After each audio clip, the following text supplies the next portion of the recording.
దేవుని ఘనమైన శ్రేష్టమైన పరిశుద్ధ నామమునకు మహిమ స్తుతి ప్రభావములు కలుగునగాక. బాగున్నారా?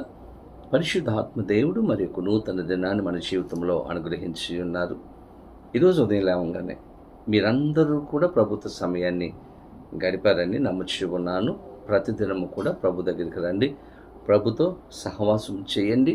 మనము ప్రభుతో సహవాసం చేసినప్పుడు మనకు మేలు అని దేవుని వాక్యం తెలియజేస్తూ ఉంది. ఈ కార్యక్రమాన్ని మీరు సబ్స్క్రైబ్ చేస్తారని నమ్ముచు ఉన్నాను. ఒకవేళ చేయకపోతే ఇప్పుడే చేయండి.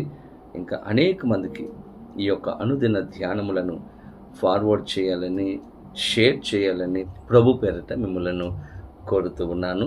ప్రార్థన చేసుకుని ఈ దినం పరిశుద్ధాత్మదేవుడు మన కొరకు సిద్ధపరిచిన అమూల్యమైన వాగ్దానమును పొందుకుందాం. తలలు వంచండి, ప్రార్థన.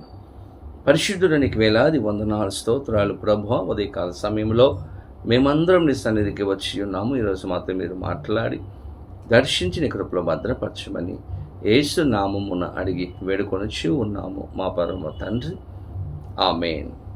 ఈ దినం దేవుని వాగ్దానమును చదువుకుందాం. యెషయా గ్రంథము 41వ అధ్యాయము 17వ వచనమును చదువుకుందాం. యెహోవా అను నేను వారికి ఉత్తరమిచ్చెదను, ఇశ్రాయేలు దేవుడనైన నేను వారిని విడనాడను. దేవుని స్తోత్రం. చక్కని వాగ్దానం. ఇక్కడ రెండు విషయాలు పరిశుద్ధాత్మ దేవుడు మనకు తెలియచేస్తూ ఉన్నారు. ఒకటి, మనము చేసే ప్రార్థనలకు దేవుడు జవాబిస్తాడంట, ఉత్తరమిస్తాను. రెండు, వారికి నేను సహాయం చేస్తాను, వారిని విడనాడను. వారిని నేను పట్టించుకుంటాను, సహాయం చేస్తాను, వారి జీవితాలలో అద్భుతమైన కార్యాలు చేస్తానని దేవాది దేవుడు తెలియచేస్తూ ఉన్నాడు. పై వచనంలో మనం గమనిస్తే దేవుని యొక్క ప్రజలు ఎలా ఉన్నారంట? ఇక్కడ దీన దరిద్రులు నీళ్లు వెదకుచున్నారు, నీళ్లు దొరకక వారి నాలుక దప్పి చేత ఎండిపోవచ్చు ఉన్నది. ఎండిన జీవితము, ఎండిన అనుభవంలో ఇక్కడ ప్రజలు ఉన్నారు. నీళ్లు వెదుగుచూ ఉన్నారు, వారి నాలుక ఎండిపోతూ ఉంది. ఒక కఠినమైన పరిస్థితులలో వారు జీవిస్తూ ఉన్నారు.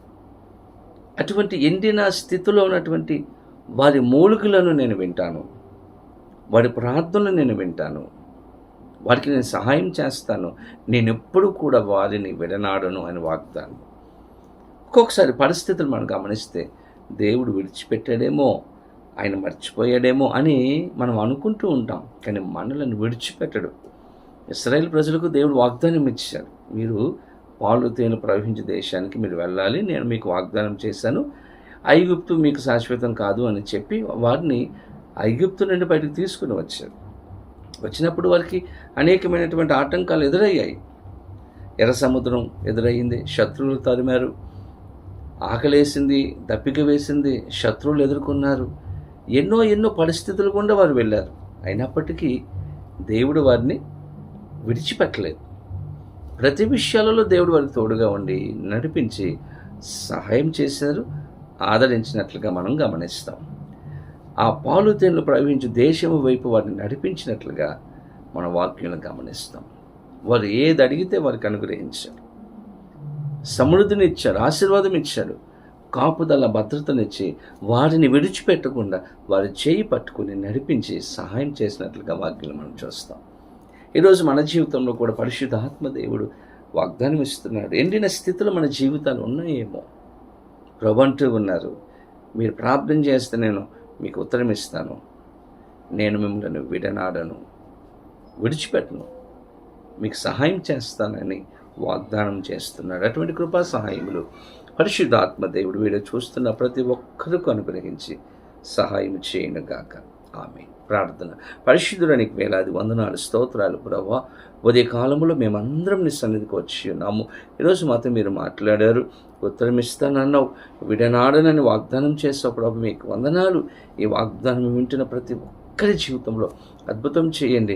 వారు చేస్తున్న ప్రార్థనలకు జవాబు దయచేయమని, వారి జీవితాలలో గొప్ప కార్యములు చేయమని, సమాధానము సంతోషము అనుగ్రహించమని యేసు నామమున అడిగి వేడుకొనొచ్చి ఉన్నాము మా పరమ తండ్రి, ఆమేన్. తండ్రి, కుమార, పరిశుద్ధాత్మ త్రియేక దేవుని యొక్క దీవెన ఆశీర్వాదము సదాకాలము కలుగును గాక. ఆమేన్. దేవుడు మిమ్మల్ని దీవించును గాక. ఆమేన్.